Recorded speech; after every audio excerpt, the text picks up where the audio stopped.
S yes yes yes yes yes yes yes எப்போவுமே லைஃப்பில் S சொல்லிகிட்டே இருக்கிற பர்சனா நீங்கள். அப்போது இனிமேல் கொஞ்சம் நோ சொல்லவும் கற்றுக்கோங்க. இந்த நோ ஏன் சொல்லணும் அப்படின்னா, உங்களோட மென்டல் பீஸும் உங்களோட ஹாப்பினஸும் உங்களோட பவுண்டரிஸையும் நீங்கள் உங்கள் கண்ட்ரோலில் வச்சுக்கிறது. எப்போ பாரும் இந்த தேஞ்சு போன ரெக்கார்ட் மாதிரி எல்லாத்துக்கும் எஸ் சொல்லிகிட்டே இருக்காதீங்க. எங்கே உங்களுக்கு அன்கம்ஃபர்டபுளாக இருக்கோ அங்கே நோவும் சொல்லி பழகுங்க.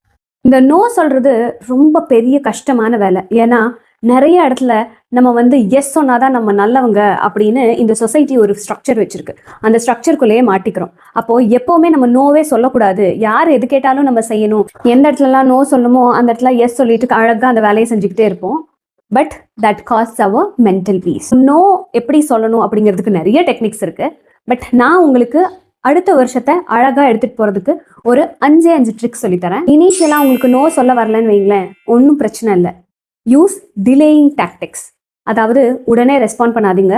நான் கொஞ்ச நேரம் கழிச்சு சொல்கிறேன், நான் யோசிச்சுட்டு சொல்கிறேன் அப்படின்னு ஒரு ஃபர்மாக ரெஸ்பாண்ட் பண்ணிட்டு வந்துருங்க. Number 2, say no with compassion. அப்படின்னா இறக்கத்தோட நோ சொல்லுங்க. எனக்கு உன்னோட சிச்சுவேஷன் புரியுது, பட் இதில் என்னோட டெசிஷன் எப்போவுமே நோ தான் அப்படிங்கிறத ரொம்ப ஃபர்மாகவும் அவங்களுக்கு ஹர்ட் ஆகாத மாதிரியும் எக்ஸ்பிரஸ் பண்ணுங்க. Number 3, acknowledge your guilt but don't let it control you. Yes no சொல்லும்போது உங்களுக்கு கில்ட்டாக தான் இருக்கும், அது நான் அக்செப்ட் பண்ணிக்கிறேன். பட் நோ சொல்லிட்டு அந்த கில்ட் உங்களை கண்ட்ரோல் பண்ணுறதுக்கு அலோவ் பண்ணாதீங்க. ஏன்னா அந்த கில்ட்குள்ளேயே இருக்க இருக்க உங்களுக்கு நோக்கு பதிலாக எஸ் சொல்லணும் அப்படின்னு தான் உங்கள் பிரெயின் சொல்லிக்கிட்டே இருக்கும். நம்பர் 4, சில time be very direct and clear. No is not a word, no is a sentence. No அப்படிங்கிறது ஒரு வாக்கியம். Number 5, always understand your boundaries.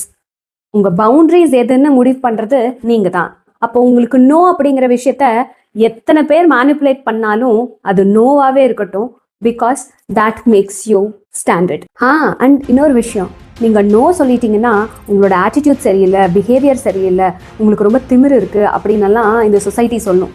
But no அப்படின்னு சொல்லும்போது உங்களுக்கு பீஸ் ஆஃப் மைண்ட் கிடச்சதுன்னா please say no without thinking about anybody else. No சொல்ல கொஞ்சம் கொஞ்சமாக லேர்ன் பண்ணிக்கலாமா? அடுத்த வருஷம் இந்த வருஷத்தை மாதிரி ஸ்ட்ரகிள் பண்ணக்கூடாது இல்லையா? அதனால் ஸ்டார்ட் சேயிங் நோ.